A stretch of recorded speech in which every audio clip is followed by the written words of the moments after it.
네, 반가운 얼굴도 있고 너무 좋습니다.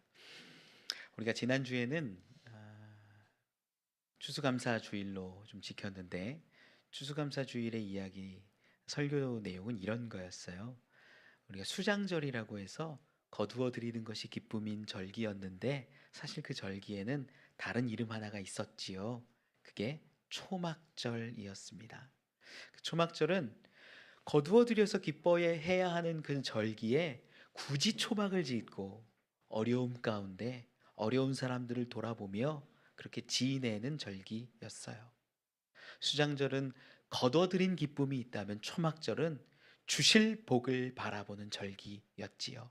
그래서 우리는 예수 그리스도를 하나님을 바라보고 소망하며 사는 그러한 절기가 되어야 한다. 이렇게 이야기를 나눴습니다. 두 주 전으로 올라가면 이제 오늘 본문과 연결되는 것들이 있는데 아, 이 바울과 바나바의 선교 사역을 쭉 보고 있었어요. 13장에 이르러서 어떤 스토리가 배경에 있냐면 이 바울과 바나바가 이 구브로 섬에 들어와서 여기저기 복음을 전하다가 총독에게까지 가고 복음을 전했지요. 이 구브로 섬 가운데 그래도 열매를 경험하고 그들이 배를 타고 밤빌리아 지역까지 이르게 됩니다. 그리고 나서 이 타우러스 산맥이라는 좀 높은 험준한 산을 넘어서 비시디아 안디옥이라는 지역에 이르러요. 성경이 참 재밌는 것이 그 가운데 함께 하지 않았던 요한을 기록하고 있었다라는 거예요. 많은 학자들이 두 가지 의견을 제시하는데 하나는 이런 겁니다. 험준한 그 타우로스 산맥이 이 요한을 겁내게 하고 두렵게 했다. 실제로 로마 군인들도 가기 힘들었던 곳이고 산적이 많았던 곳이에요. 그런 것 때문에 요한이 다시 예루살렘으로 돌아가지 않았을까 이렇게 얘기도 했지요. 저는 두 주 전에 설명을 드릴 때 어떻게 했냐면 성경의 흐름이 참 독특한데 어떤 이야기가 나오냐면 이 바나바와 바울이라는 그 그룹이 좀 바뀌더라는 거예요. 표현이 바울과 함께하는 사람들로. 무슨 사건이냐? 성령이 임재하셔서 성령이 이끌고 있는 바울을 중심으로 기록되고 있다라는 거죠. 그런 것들을 볼 때 요한은 불편했을 수 있어요. 왜? 바나바의 조카거든요. 왜 우리 삼촌이 리더가 아니고 왜 우리 삼촌이 먼저 가지 않느냐? 바울이 왜 결정하고 왜 바울이 이끌어 가느냐? 불편한 마음에 예루살렘으로 돌아갔을 가능성이 굉장히 크다. 이런 이야기를 나누면서 하나님의 이끄심 이걸 좀 말씀을 드렸지요. 그들이 어쨌든 요한은 돌아갔지만 비시디아 안디옥 지역에 이르러서 거기에서 복음을 전하길 원했는데 안식일이 되어서 회당에 갑니다. 그 회당에서 선지자의 글이나 말씀들을 쭉 읽고 있는데 회당장이 사람을 보내서 얘기하는 거예요. 너희 우리에게 권할 말이 있거든 말하라. 권할 말이 있거든 말하라. 이 말하라라는 게 명령이에요. 너희 말해. 권할 말이 뭐냐면요. 이게 위로한다라는 의미예요. 위로한다. 너희 우리를 좀 위로해. 위로해. 파라클레시스. 위로하다라는 표현을 쓰고 있는 거예요. 성령의 역사가 성령의 일하심이 보혜사 되신 위로함의 사역이에요. 그러다 보니까 놀라운 이야기가 시작된 거죠. 회당장이 갑자기 왔어? 우리에게 권할 말이 있거든. 우리에게 위로할 말이 있거든. 와서 말해. 그리고 나서 바울이 서서 이야기하는 장면이 시작된 거예요. 본문을 이제 16절부터 조금 우리 두 주 전에 16절 보긴 했지만 16절을 다시 읽어가면서 조금 회복하고 말씀을 계속 보면 좋을 것 같아요. 지금 바울은 사람들을 비시디아 안디옥에 있는 사람들을 위로하려고 섰다라는 것을 기억하고 말씀을 보면 좋을 것 같아요. 우리 16절 말씀 우리 같이 한번 읽어봅시다. 시작. 바울이 일어나 손짓하며 말하되 이스라엘 사람들과 및 하나님을 경외하는 사람들아 들으라. 아멘. 바울이요 손짓합니다. 손짓하는 게 뭐냐면 액션을 크게 하면서 적극적으로 내가 가르치고 깨닫게 하고 보여주기 위함이라는 거지요. 그러면서 두 가지 표면적으로 두 부류를 이야기하는데 하나는 이스라엘 사람들 그리고 하나님을 경외하는 사람들이라고 말해요. 표면적으로 봤을 때 이런 그 회당 안에는 유대인들, 이스라엘 사람들이 있었을 것이고 다른 부류는 유대인이 아닌데, 즉 헬라인인데도 불구하고 여기에 하나님 믿고 소망해서 온 사람들이 있었을 거예요. 그게 표면적인 두 부류입니다. 그런데 깊이 들어가 보면 위로함의 관점에서 보면 이 문장이 주는 은혜가 있어요. 의미가 뭐냐면 위로함. 지금 회당장이 요구한 게 뭡니까? 너희 우리에게 권할 말, 위로할 말, 그것이 있으면 말해 라고 얘기했어요. 비시디아 안디옥 지역은요, 예루살렘 유대로부터 멀리 떨어져 있습니다. 너무 멀어요. 이 먼 지역까지 온 사람들을 우리가 한번 생각해 보면 그들의 삶은요, 구구절절 아픔과 눈물과 사연들이 있었을 것이라는 걸 짐작할 수 있어요. 지금도 한국에서 태어나고 살다가 외국으로 나가서 사는 분들이 있어요. 뭐 중국, 뭐 일본, 미국, 수많은 곳. 우리 막 비행기를 2번, 3번 갈아타면서 가서 사는 분들도 있어요. 우리나라 대통령이요, 꼭 해외 순방을 나가면 그 나라 갔을 때 어떤 일정들이 꼭 잡히냐면 그 한인들을 만나는 거예요. 다른 거 특별히 안 해도 그들과 만남으로 인하여서 위로가 되거든요. 그 사람들 이야기 다 들어보세요. 만약에 우리가 상상할 수 없지만 어떤 스토리로, 어떤 눈물로, 어떤 아픔으로 여기까지 왔습니다. 어쩌다 보니 여기 정착했습니다. 다 그런 사연들이 있을 거예요. 지금 비시디아 안디옥을 생각해 보면 그런 사람들로 가득 차 있는 거죠. 거기에 바울이 위로할 수 있는 말이 뭘까? 바울이 위로해야겠는데 어떤 이야기를 할까? 여러분, 본문에요, 그 사람들에게 위로를 하는데 위로의 대상을 정확하게 지정하는 것이 뭐냐면 하나님을 경외하는 사람들이라는 거예요. 여러분, 위로는요, 지금 바울은 우리 끝에 23절에서 얘기하지만 예수를 증거하거든요. 복음을 증거하고 예수를 증거할 터인데 이것이 위로로 다가오는 사람들은 특정돼요. 어떻게 특정되냐? 하나님을 경외하는 사람들이라는 거예요.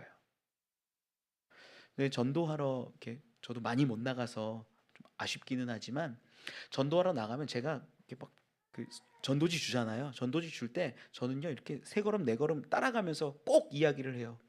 하나님이 우리를 사랑하셔서 예수 그리스도를 주셨습니다. 예수 그리스도가 우리를 위해서 죽으셨습니다. 이런 한 문장 한 문장을, 짧잖아요. 그러니까 2-3걸음 따라가면서 그 사람들 주는 거예요, 전도지를. 이게 종이가 아니라 복음을 전하고 싶어서 그렇게 전하는 거예요. 그럼 사람들 어떻게 하는 줄 아세요? 차가운 눈초리로 바라봐요. 무시해요. 정말 벌레 보듯 볼 때도 있어요. 많은 사람들이 그거 상처받는 거 불편해서 안 하는 분들도 많다는 거 저 알아요. 근데 여러분 알아야 돼요. 복음이요, 우리에게 위로되는 건 어떤 사람들에게만 위로되냐면 하나님을 경외하는 사람들에게 위로가 된다는 거예요. 세상 사람들은요, 하나님을 알지 못해요. 하나님을 경외하지 않아요. 그러다 보니까 복음을 아무리 얘기하고 예수 그리스도 독생자 대속 십자가를 아무리 설명을 해줘도 그들에겐 위로되지 않아요. 여러분, 이건 원리예요. 당연한 거예요.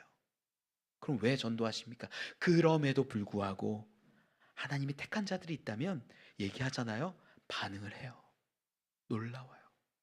정말이요? 특히 어린아이들에게 더 있어요. 정말이요? 정말이에요? 우리를 위해, 나를 위해 죽으신 분이 계세요? 묻는 아이들이 있는 거예요. 무슨 일일까요? 그 마음 가운데 하나님을 경외하는 그 마음들을 부어주셨고 택한 족속, 택한 백성이라고 저는 보여지는 거예요. 여러분, 세상 아무리 나가서 복음 전해 보십시오. 예수가 당신을 위해 죽으셨습니다. 감흥 아무것도 안 옵니다. 왜? 경외하지 않으니까. 경외하지 않는 자에게는요, 복음은 정리하고 갈게요. 복음은 뭐냐면 예수가 그리스도다예요. 이게 복음이에요. 그거 외에는 없어요. 이걸 우리가 받을 때 위로로 받는 사람들은 특정되는데 이건 하나님을 경외하는 사람들에게만 주시는 은혜라는 거예요. 그래도 저는 여기 있는 분들이 감사해요. 왜 그러냐면, 뭐 상관없어, 관심 없어 할 수 있는데 이곳에 와서 하나님을 경외하는 것처럼 보이는 모습들이 종종 있으니까. 세상 사람들은요, 교회 오지 않아요.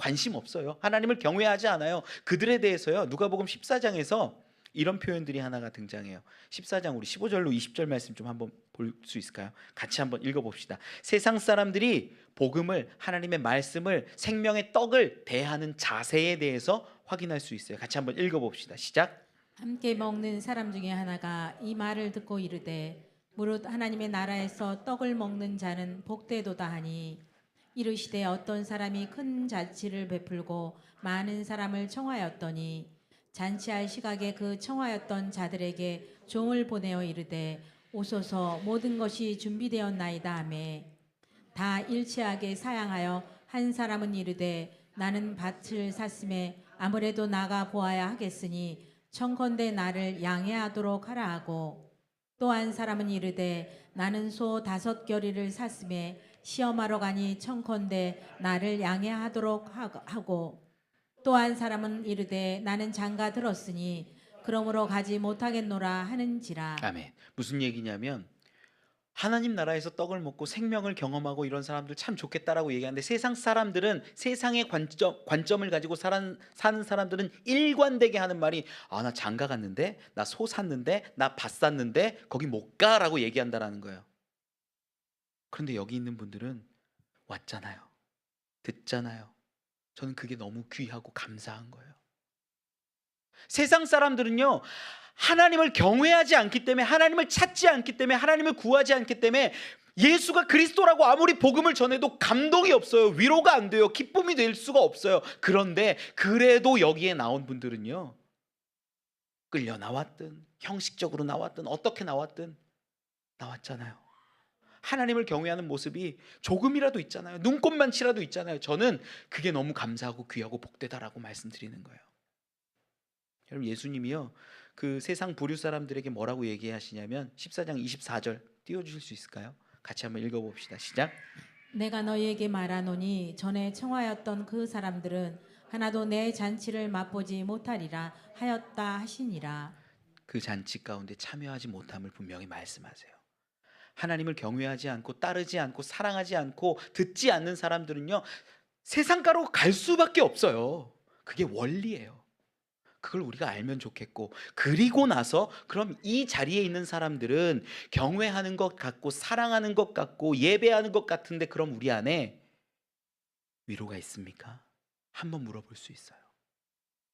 여러분, 예수가 그리스도라는 이 놀라운 진리, 복음을 들을 때 여러분 위로가 되세요? 위로가 안 되는 분도 생각보다 많아요. 교회 왔는데 예수가 그리스도래 들었는데 나에게 위로가 안 돼요. 기쁨이 안 돼요. 감사가 안 돼요. 뭔가 감흥이 없어요. 왜 그런 줄 아세요? 경외하지 않기 때문이에요. 그것도. 여러분, 경외가 뭔지 신명기 10장 12절로 13절을 좀 읽어볼게요. 신명기 10장 12절과 13절 같이 한번 읽어봅시다. 시작. 이스라엘아, 내 하나님 여호와께서 내게 요구하시는 것이 무엇이냐? 곧 내 하나님 여호와를 경외하여 그의 모든 도를 행하고 그를 사랑하며 마음을 다하고 뜻을 다하여 내 하나님 여호와를 섬기고 내가 오늘 내 행복을 위하여 내게 명하는 여호와의 명령과 규례를 지킬 것이 아니냐. 아멘. 무슨 얘기냐면 여호와를 경외한 야레라는 이 히브리어를 쓰는데 이건요, 경외한다라는 표현인데 두려워하면서 그를 인정하는 거예요.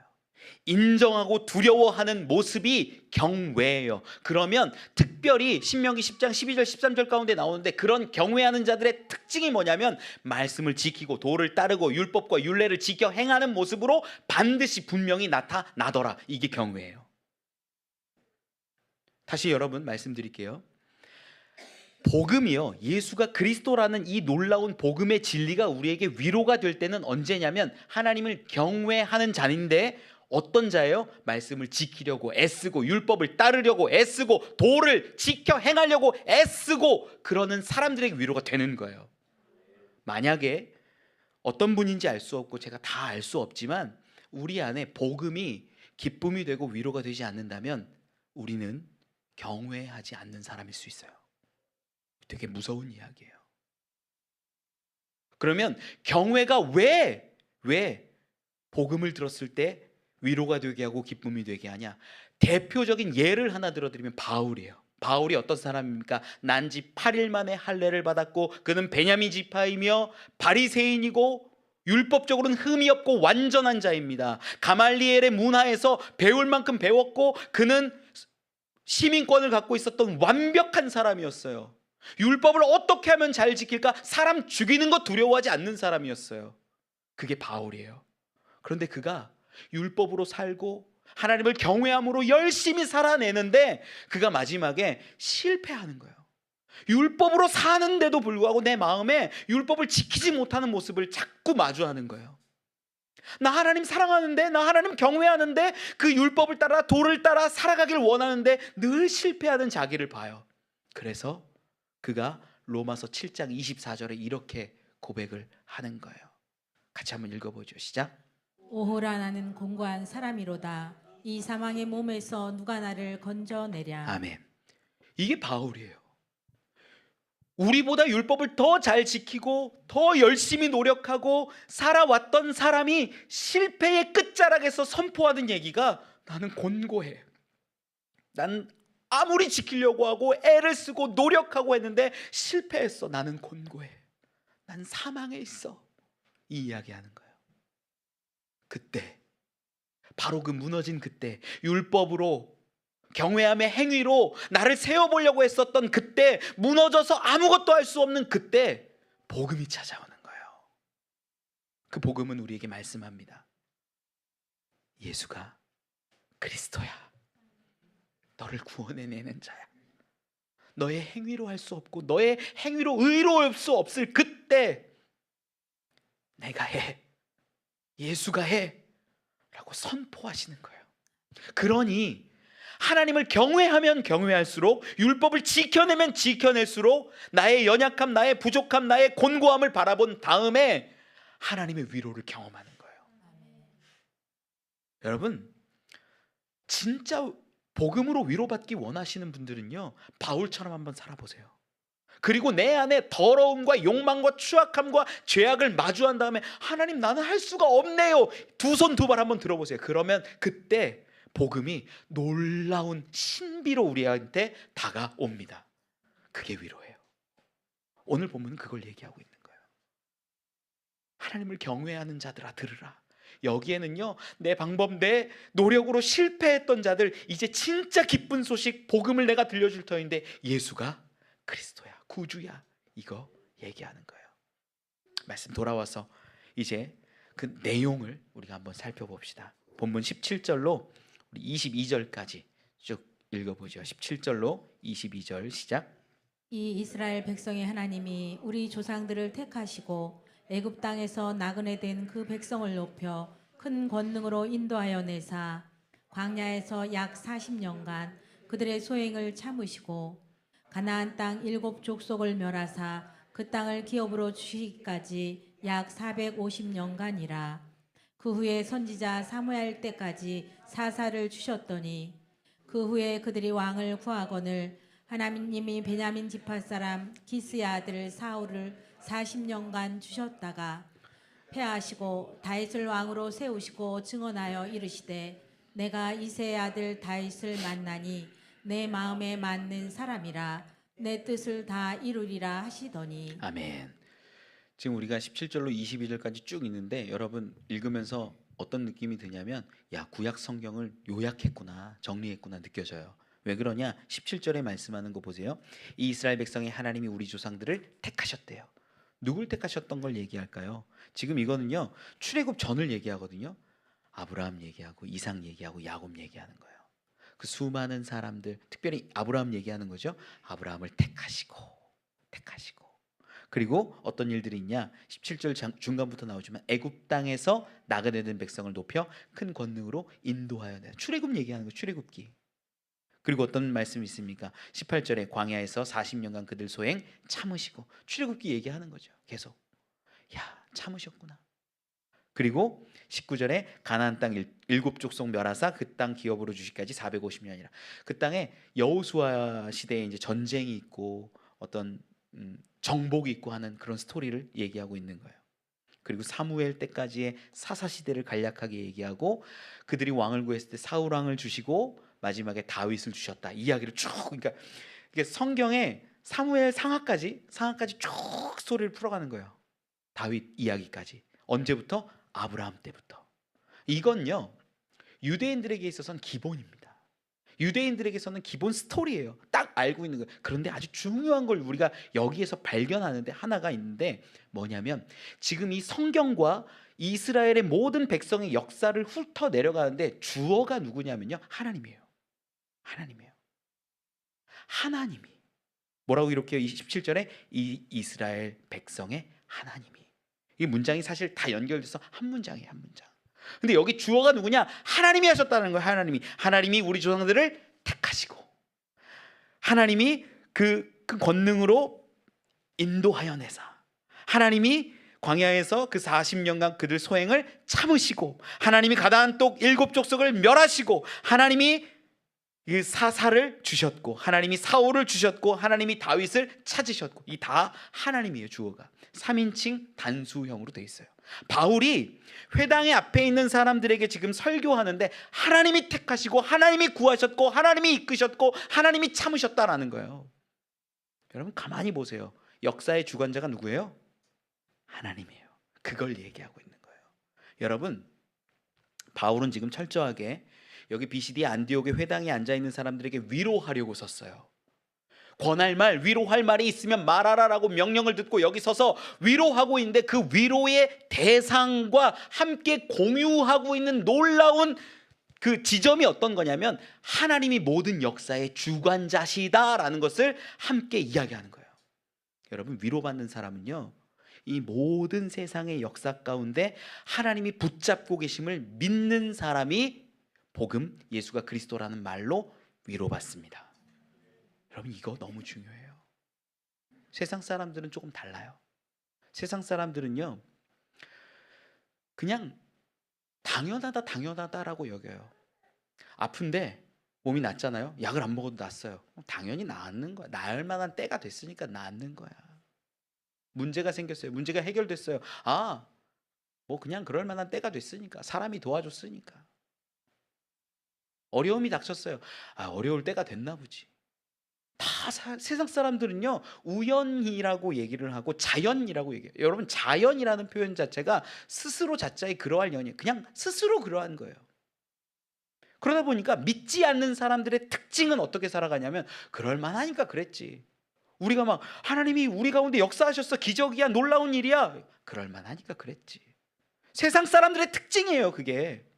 요즘에 우리가 새벽에 스가랴서를 읽고 있거든요.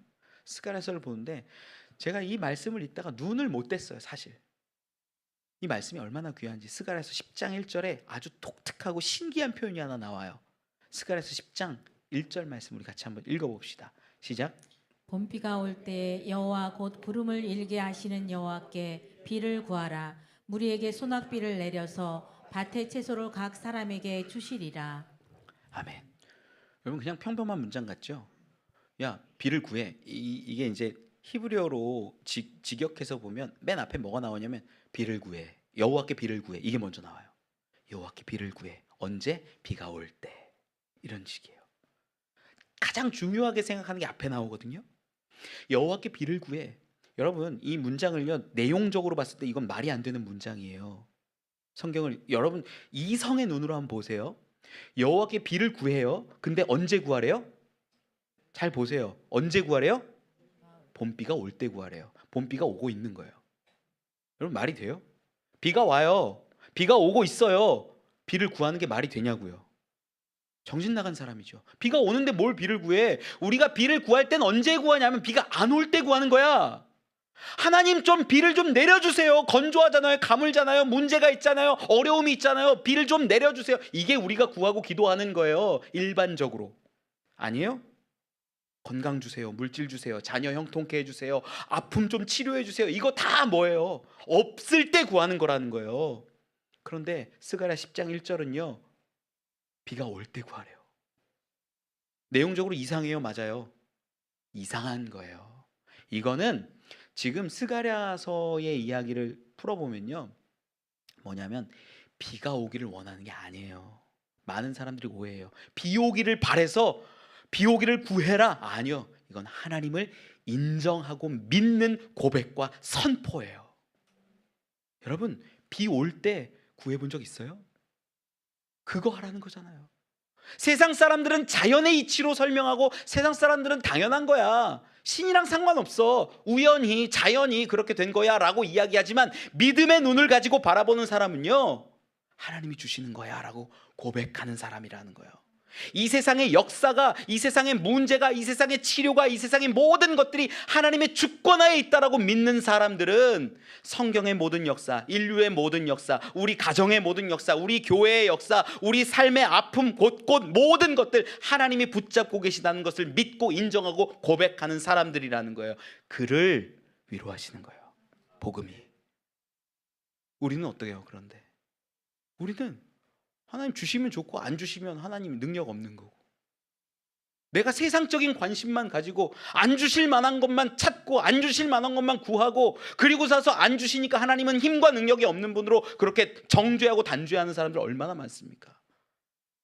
여러분, 스가랴서 10장 1절 말씀은요, 비에 대한 이야기하는 게 아니라 하나님을 향한 시선과 하나님을 향한 중심을 이야기하고 있는 거예요. 여러분, 제가 여러분께 여쭐게요. 여러분의 인생 하나님이 붙잡고 계심을 믿습니까? 이걸 믿고 아멘 할 때 복음이 위로되는 거예요. 많은 사람들이 이걸 안 해요. 찬양하지 않고 고백하지 않고 기도하지 않고 하나님이 정말 나를 붙잡고 계시는구나 라는 것을 인정하지 않은 채 마치 시험 치듯이 하나님 할 수 있으면 한번 해보시든가요. 그런 눈으로 하는 사람들에게 어떻게 복음이 위로가 될 수 있습니까? 위로가 될 수 없어요. 여러분, 하나님을 믿어보세요. 의지해보세요. 모든 역사 가운데 주관하시고 돌보시는 하나님, 그분을 인정하는 고백, 그 선포를 할 때 복음이 우리에게 위로가 되는 거예요. 때로는 우리가 어려운 상황을 경험합니다. 하나님 이거 왜 이렇게 하십니까? 왜 이걸 우리에게 주시고 왜 넘어설 수 없는 이 아픔을 우리에게 주십니까? 우리가 넘어설 수 없는 그런 아픔들 겪을 때 참 많이 있어요. 그 아픔에 빠져 있지 말고 하나님께 부르짖어 보십시오. 저는요, 온 우주, 온 모든 사람들을 붙잡고 계신 하나님을 믿기 때문에 하나님이 그에게 응답하시고 말씀하시고 깨닫게 하시고 위로하실 줄 저는 믿어요. 하나님을 믿냐 안 믿느냐의 싸움이에요. 우리는 믿지 않고 자연이, 세상이 그냥 우연히 그렇게 될 만하니까 여러분, 그 믿음 없는 거예요. 교회에 아무리 붙어 있어도 믿음 없는 채로 살아가면 복음이 우리 가운데 위로가 될 수 없습니다. 하나님 믿으면 위로가 다가오기 시작해요. 어려움이 있을지라도 하나님 왜 이렇게 하십니까? 라고 묻고 따지고 그렇게 할지라도 하나님을 인정하는 마음이 그 가운데 있기 때문에 하나님은 저는 응답하실 거라고 정말 믿어요. 여러분, 믿고 의지하시길 소망합니다. 말씀 돌아와서 보면 22절, 우리 23절 같이 한번 더 읽어보죠. 22절과 23절입니다. 시작. 패하시고 다윗을 왕으로 세우시고 증언하여 이르시되 내가 이새의 아들 다윗을 만나니 내 마음에 맞는 사람이라 내 뜻을 다 이루리라 하시더니 하나님이 약속하신 대로 이 사람의 후손에서 이스라엘을 위하여 구주를 세우셨으니 곧 예수라. 아멘.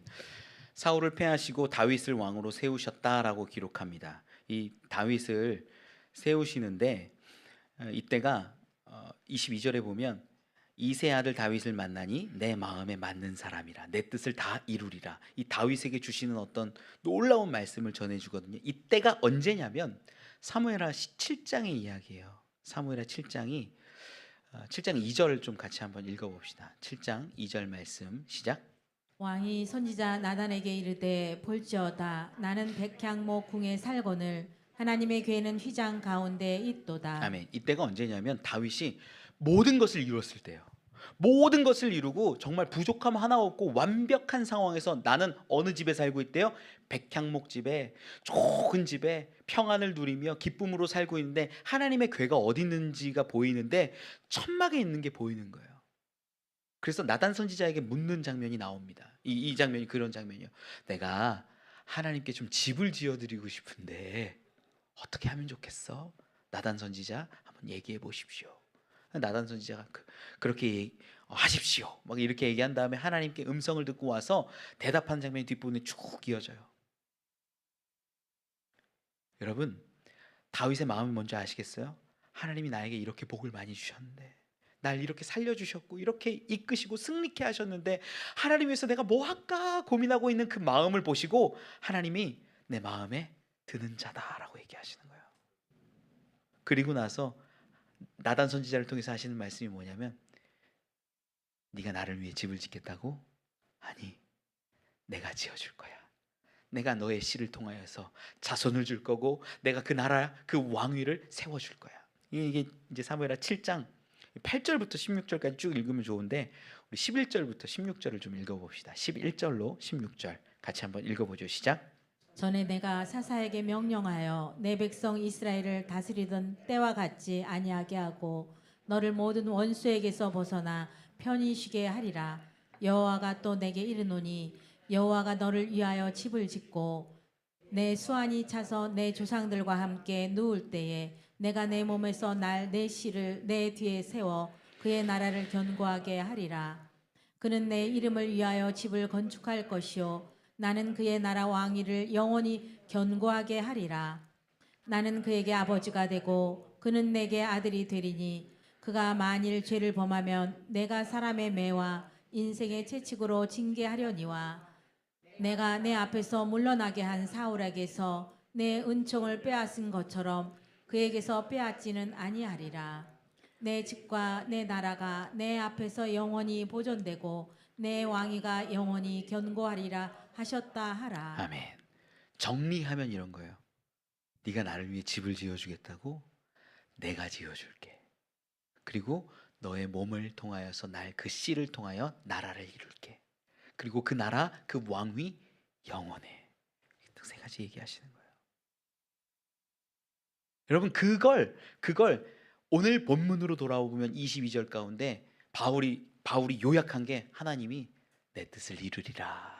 이렇게 다윗에게 약속하신 것이다 말씀하는 거죠. 여기까지 설명한 다음에 이제 그 뜻이 이루어진 이야기를 23절에 하는 거예요. 본문 23절. 23절 읽어봅시다. 시작.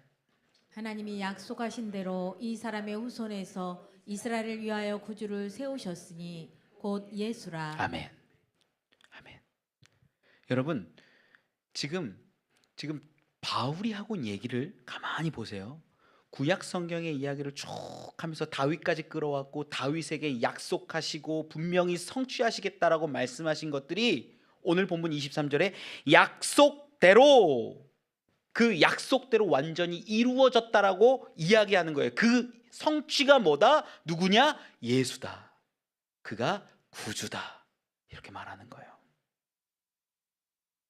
여러분, 예수님은요 약속대로 예언대로 오신 분임을 믿으시기 바랍니다.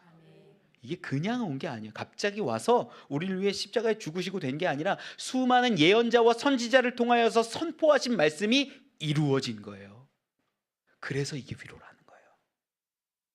여러분, 이 예수가 그리스도다, 예수가 구주다라고 얘기하는 것이 약속대로 되었다라는 것이 참 중요한데, 이게 뭐냐면 지금 역사적으로 봤을 때 처음에 우리 조상들을 택하셨을 그때부터 시작해서 지금 다윗 때까지, 그리고 지금 2000년 전에 바울이 활동하던 그 시간까지 하나님이요 동일하신 분이라는 걸 보여주는 거예요.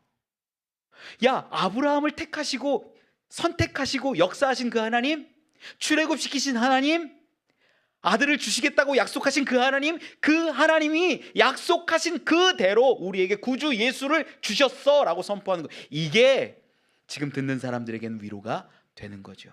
여러분, 약속대로 되었다라는 건요, 창세기 때 있었던 그 아브라함의 하나님, 그리고 바울 시대에 있었던 그 메시아 예수 그리스도를 바라보게 하신 그 하나님, 성취하신 하나님, 그리고 또한 지금 또 동일하게 역사하신 하나님을 우리는 연장선상에서 바라보고 경험하는 거예요. 바울뿐만 아니라 우리도 똑같이 위로를 받는 거죠. 왜? 그 하나님이 예수 그리스도로 성취하셨고 우리 가운데도 분명히 역사하시고 있기 때문에. 여러분, 약속대로 약속하신 대로 이루셨다라는 게요, 너무나 큰 은혜예요. 그리고 또 중요한 거 두 번째가 어떤 거냐면, 하나님은 약속하시면 성취하신다는 거예요. 이루어내신다라는 거예요. 저는 여러분들을 향한 하나님의 계획하심이 분명히 있고 그것이 성취됨을 믿습니다. 여러분, 성경에 예수님 메시아가 오신다라는 기록이요, 선지자들의 어마어마한 기록들이 있어요.